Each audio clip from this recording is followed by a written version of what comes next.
Recently আমি গিয়েছিলাম কাশফুলের রাজ্যে ঘুরতে। যারা পুরান ঢাকার আশেপাশে থাকেন তাদের জন্য আমি বলবো এই জায়গাটি খুবই কাছে হবে ঘুরতে যাওয়ার জন্য, এবং এই জায়গাটি খুবই সুন্দর। আমি কোথায় গিয়েছিলাম এবং তোমরা সহজে কিভাবে যাবে তার ডিটেলস একটা ভিডিও শেয়ার করব আজকে তোমাদের সাথে। Hello everyone, this is me Nusrat and welcome back to my new video. আমরা গিয়েছিলাম সারিঘাট যাওয়ার জন্য আমরা প্রথমে কেরানীগঞ্জ থেকে হাসনাবাদের একটা অটো নিয়েছিলাম এবং হাসনাবাদ থেকে আরেকটা অটো করে আমরা সারিঘাট গিয়েছিলাম। আমাদের টোটাল ভাড়া লেগেছিল 100 টাকার মতো। ঢাকার যে কোনো জায়গা থেকে এভাবে খুব সহজে আপনারা সারিঘাট আসতে পারবেন। আমি অফ ডেতে গিয়েছিলাম এবং যেদিন গিয়েছিলাম সেই দিন প্রচুর গরম ছিল, গরমে অবস্থা পুরাই খারাপ হয়ে গিয়েছিল। আর আমরা অটো থেকে নেমে এই যে হেঁটে হেঁটে কাশফুলের দিকে যাচ্ছিলাম।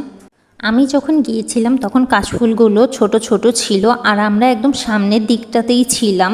তারপর জানতে পারলাম যে সামনের দিকে কাশফুলগুলো একটু ছোটোই ছিল, কিন্তু ভিতরের সাইডের কাশফুলগুলো আরও বড় ছিল। তো আপনারা একটু ভিতরের সাইডেই যাওয়ার ট্রাই করবেন। যদি আপনারা গ্রুপ নিয়ে যান তাহলে আমি বলবো যে ভিতরের সাইডে গেলে আপনারা ভালো ভালো ছবি এবং ভিডিও করতে পারবেন সুন্দর সুন্দর করে। আমি যেহেতু একটা দাওয়াত থেকে গিয়েছিলাম তাই যে আর আমরা অনেক মানুষ গিয়েছিলাম, তাই এত এনার্জি ছিল না যে পুরোটা ঘুরবো আবার ভিতরে যাব। তাই সবাই মিলে সামনের দিক থেকে আমরা ছবি তুলে যে চলে আসছিলাম। আর আমি এই সামনের দিকেই কিছু ভিডিও নেওয়ার ট্রাই করেছিলাম।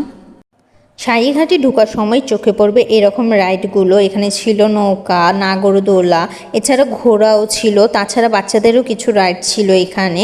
তাছাড়া এখানে ফুচকার স্টল ছিল, মুড়ি ছিল, আইসক্রিম ছিল এবং ছোট ছোট কিছু দোকানও ছিল খাবারের জন্য। আর সবচেয়ে সুন্দর এই লেক পার্কটা। এই লেক পার্কটাই যে মূল আকর্ষণ ছিল। আমার কাছে খুবই ভালো লেগেছে। এখানে কিন্তু নৌকা ভাড়া করে আপনারা ঘন্টার পর ঘন্টা ঘুরতেও পারবেন এবং লেকের সাথে খুব সুন্দর একটা রেস্টুরেন্টও ছিল। যারা লাঞ্চ করতে চান তারা ওখানে রেস্টুরেন্টে লাঞ্চ করতে পারেন।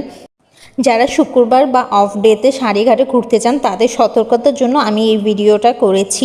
সেই দিন প্রচুর ভিড় হয়, বের হওয়ার জন্য অবস্থা পুরাই খারাপ হয়ে যায়।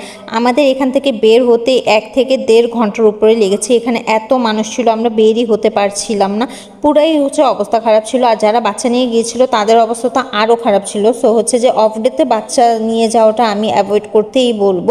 আপনারা চাইলে যে একটু সকালে যেয়ে বিকালের আগে বের হওয়ার ট্রাই করবেন।